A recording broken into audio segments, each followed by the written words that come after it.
ఒక సదుద్దేశం ఒక సదాశయం లేకుండా ఒకరు కన్యాకుమారి నుంచి కశ్మీర్ వరకు నడిచిన అది ఒక నిరర్ధకమైన నడకగా చరిత్రలో మిగిలిపోతుంది. కానీ ఒక సదాశయంతో ఒక సత్సంకల్పంతో ఇంకొకరు కన్యాకుమారి నుంచి కశ్మీర్ వరకు ప్రజలందరితో మమేకమై వారందరినీ ఏకతాటిపైన నడిపిస్తే అది ఆత్మనిర్భర భారత్ అవుతుంది. అదే కన్యాకుమారి నుంచి కశ్మీర్ వరకు ప్రజలకి వారి పరిసరాల శుభ్రత యొక్క బాధ్యతను తెలియజేస్తే అది స్వచ్ఛ భారత్ అవుతుంది. అదే కన్యాకుమారి నుంచి కశ్మీర్ వరకు ప్రజల గుండెల్లో దేశభక్తి ధైర్య సాహసాలతో నింపితే అది పటిష్టమైన బలిష్టమైన భారతం అవుతుంది. అది ఒక రోజున అఖండ భారతం అయి తీరుతుంది. ఒక బలమైన భారత్ కోసం, ఒక దృఢమైన దేశం కోసం, జగత్తంతా వసుదైక కుటుంబం అనే భావన కోసం 4.5 దశాబ్దాలుగా పరితపిస్తూ పరిశ్రమిస్తూ ఆ దారిలో ఎదుర్కొన్న ప్రతి పరాజయాన్ని, పడ్డ ప్రతి అవమానాన్ని నవ్వుతూ స్వీకరిస్తూ వాటినే విజయాలకి ఇంధనంగా వాడుకుంటూ దేశాన్ని అభివృద్ధి పథంలో నడిపిస్తూ భారతదేశాన్ని ప్రపంచంలోనే 3వ బలమైన ఆర్థిక వ్యవస్థగా తీర్చిదిద్దేలా నడిపిస్తున్న మన ప్రియతమ ప్రధాని, మన గౌరవ ప్రధాని శ్రీ నరేంద్ర మోదీ గారికి నా తరపున 5 కోట్ల మంది ఆంధ్రప్రదేశ్ ప్రజల తరపున నా హృదయపూర్వక నమస్కారాలు.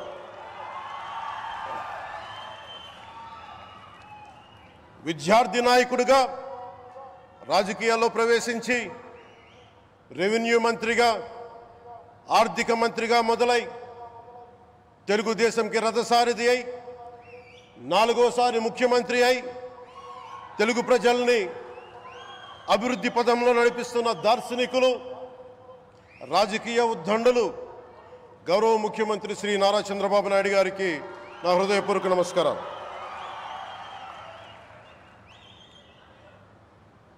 తోటి మంత్రివర్గ సహచరులైన ప్రతి ఒక్కరికి, నారా లోకేష్ గారికి, ఎన్డీఏ కూటమి శాసనసభ్యులకి, నాయకులకి, బీజేపీ నాయకులందరికీ పేరు పేరున నా నమస్కారాలు. కార్యకర్తలకి నా హృదయపూర్వక నమస్కారాలు. బీజేపీ నాయకురాలు శ్రీమతి పురంధేశ్వరి గారికి నా హృదయపూర్వక నమస్కారాలు. మా ఎన్డీఏ కూటమికి 164 అసెంబ్లీ స్థానాలు, 21 మంది పార్లమెంట్ సభ్యులనిచ్చి మమ్మల్ని వారి విలువైన ఓటుతో వేసి గెలిచిన ప్రతి ఒక్కరికి ఆడపడుచులకి, అక్క చెల్లెళ్ళకి, పెద్దలకి, పిన్నలకి, యువతులకి, యువకులకి పేరు పేరున నా హృదయపూర్వక నమస్కారాలు. ప్రజలు ఎన్డీఏ ప్రభుత్వాన్ని నమ్మారు, నిలబడ్డారు. అలా నిలబడినందుకే ఈ రోజున మన గౌరవ ప్రధానమంత్రి గారి సారథ్యంలో ఈ ప్రారంభోత్సవాలు కానీ, శంకుస్థాపనలు కానీ, అది దక్షిణ కోస్తా రైల్వే జోన్ కావచ్చు, కృష్ణపట్నం ఇండస్ట్రియల్ పార్క్ కానీ, గ్రీన్ హైడ్రోజన్ హబ్ కానీ, అనకాపల్లి బల్క్ డ్రగ్ పార్క్ కావచ్చు, 6 కొత్త రైల్వే ప్రాజెక్టులు కావచ్చు, వీటన్నిటిని వచ్చే పెట్టుబడి దాదాపు 2,10,000 కోట్ల రూపాయల పెట్టుబడులు, 7.5 లక్షల మందికి ఉపాధి అవకాశాలు. అవినీతితో కూరుకుపోయి ఉపాధి అవకాశాలు లేక, ఉద్యోగ అవకాశాలు లేక విలవిల్లాడుతున్న సమయంలో మీరు నిలబడ్డారు. అందుకే ఈ రోజున ఈ 2 లక్షల పైచిలుకు పెట్టుబడితో 7.5 లక్షల ఉపాధి అవకాశాలు లభించి మనందరికీ ఇచ్చినందుకు మనస్ఫూర్తిగా ప్రధానమంత్రి శ్రీ నరేంద్ర మోదీ గారికి చేతులెత్తి నమస్కరిస్తున్నాం.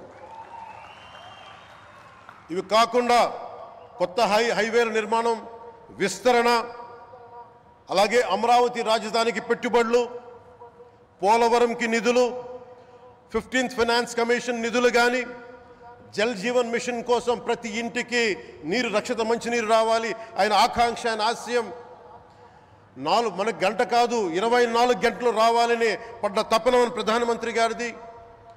వీటన్నిటికీ చేయగలుగుతున్నాం, ముందు ప్రారంభించామంటే మీరు మా మీద పెట్టిన భరోసా, మా మీద పెట్టిన నమ్మకం, గౌరవ ప్రధానమంత్రి గారి మీద మీరు చూపించిన నమ్మకం. ఈ రోజున అది 2 లక్షల పైచులకు పెట్టుబడులుగా ఇక్కడికి వచ్చింది. ఎక్కడో మన మారుమూల గ్రామాల్లో 70 సంవత్సరాల పాలనలో గ్రామాలకి రోడ్డు లేదు. ప్రధానమంత్రి సడక్ యోజన కింద ఈ రోజున మనం మారుమూల గిరిజన గ్రామాల్లో కూడా రోడ్లు వేయగలుగుతున్నామంటే దానికి ముందుండి మాకు వెన్నుతట్టి మాకు నిధులు సమకూరుస్తుంది నరేంద్ర మోదీ గారు.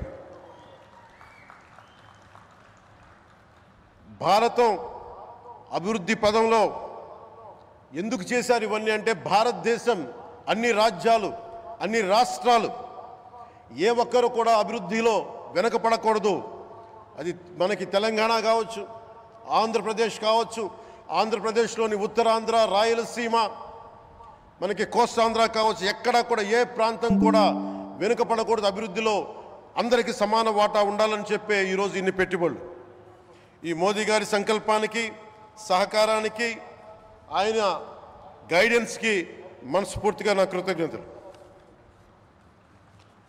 5 ఏళ్ల అవినీతి అరాచక పాలనలో ఆంధ్రప్రదేశ్ అంధకారంలో కూరుకుపోయినప్పుడు ఆ రోజున మన ముందుకొచ్చి మేము ఎన్డీఏ కూటమితో మనం నిలబెడదాం, ఆంధ్రప్రదేశ్ ప్రజల ఆకాంక్షలు నిలబెడదాం, అభివృద్ధి పదంలో నడిపిద్దామని చెప్పి ఆ రోజు ఆశాజ్యోతిలో నిలబడ్డారు.